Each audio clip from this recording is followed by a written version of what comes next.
our channel, Elementary, my dear, where we make nutrition science easy for you to digest. Today we're going to talk about what gluten really is. Really, the only way that we could think to do that is by making some pumpkin fall-themed muffins. Okay, in the battle of pumpkin versus apple, where do you stand? Apple. Me too. Pumpkin, like, I just need to have it like 2-3 times and I'm like, got my pumpkin. You might be wondering why we picked a pumpkin recipe. It's just easier. I don't have to worry about like peeling apples. Although, okay, when I went to get the pumpkin puree yesterday, we had to go to 3 stores. Are you joking? Who was eating all this pumpkin? Everybody! Everyone wants pumpkin stuff. It's the season. Okay, so without further ado,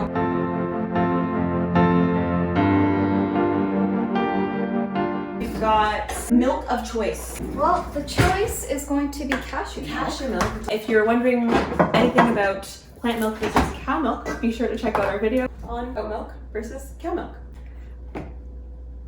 What?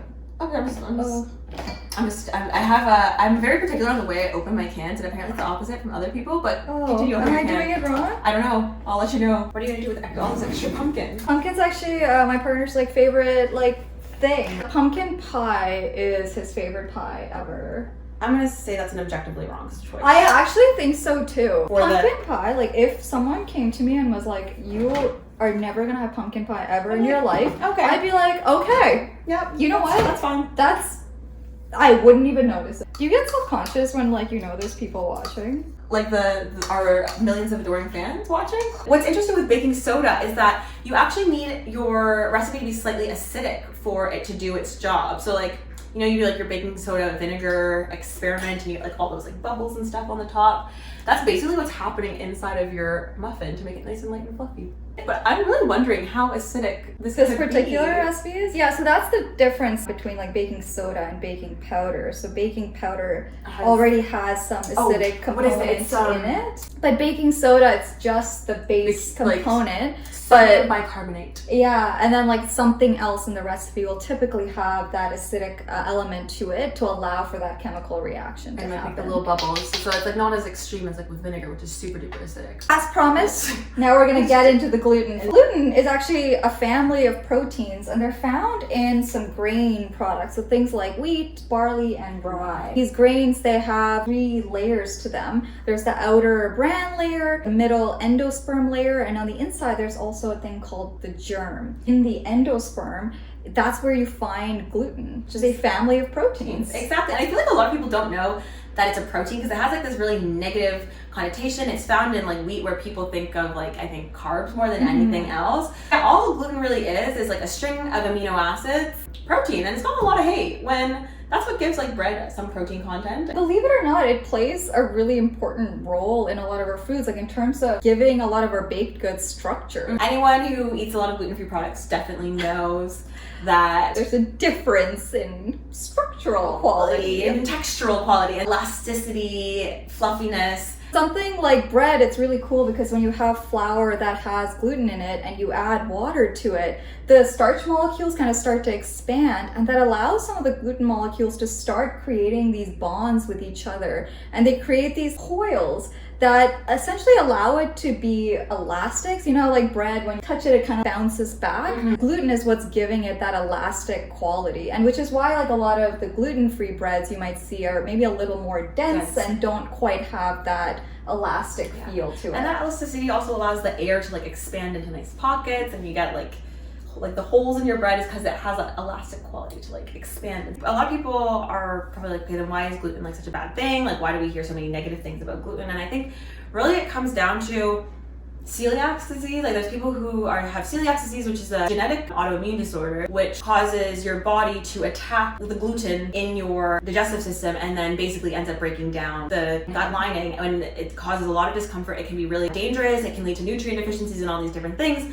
but that's a very, very select group of people. It affects about 1% of the population. And then there's another group of people who have gluten sensitivities. There's not too much research done there, but if you feel good eating gluten, why not? Go for it. Non-celiac gluten sensitivity is something that I think even within the medical and scientific community, there's some question about whether it's a legitimate thing. But at the same time, you hear anecdotal reports from people all the time that they feel substantially better when they cut out gluten products. If someone feels bad eating something, I'm not gonna be like, you have to eat it. You know what? You don't have to eat wheat to have a healthy diet. In our culture, because we eat so much wheat, it makes it a lot easier. If you do feel like you might have celiac disease or some sort of gluten sensitivity, and if you are interested in getting like the official diagnostic test for celiac disease, I will say don't cut out gluten completely, because if you cut it out for a long period of time, that could actually screw up the results of the test. Okay, so now, having said all that, we're gonna add some gluten. Get some nice protein structure into our muffins.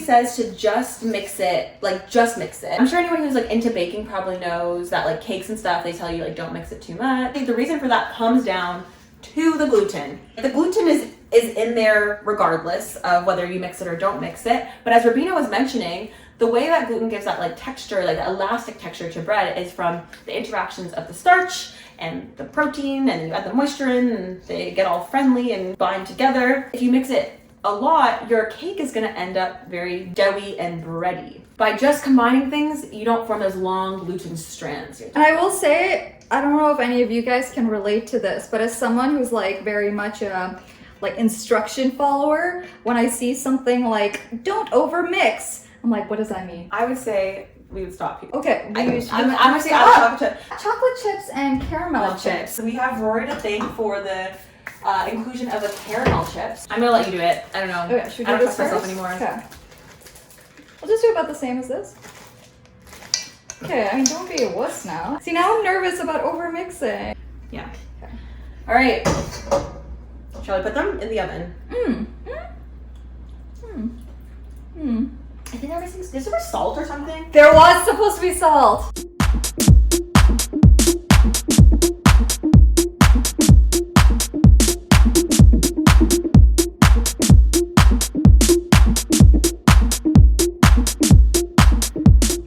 Scared, honestly. I'm a little nervous to try it. I don't know if we captured this, but we did forget a key ingredient. Salt. We missed the salt. Okay. Oh, okay. Okay. Cheers. It's okay. Everything is really good. I can tell that it would be good if there was salt. Gluten, definitely doing its thing. Delicious. The message here is that gluten is not necessarily a scary, harmful thing. It's just a protein. Like how milk has protein, whey and casein, wheat has protein, gluten. Gluten is a family of proteins, so it actually consists of glutenin and gliadin. There are people who are allergic to milk proteins, and there are people who have issues with wheat proteins, whether that be sensitivities or celiac disease. But if you don't have problems with it, there's really no need to cut it out of your diet. And you can make these nice textured muffins. Just don't forget the salt. Thanks so much for watching. Be sure to like, comment, and subscribe. Follow us on our Instagram and our TikTok. And if you're subscribing on YouTube, hit the notification bell so you never miss one of our videos. Thank you for watching. Bye!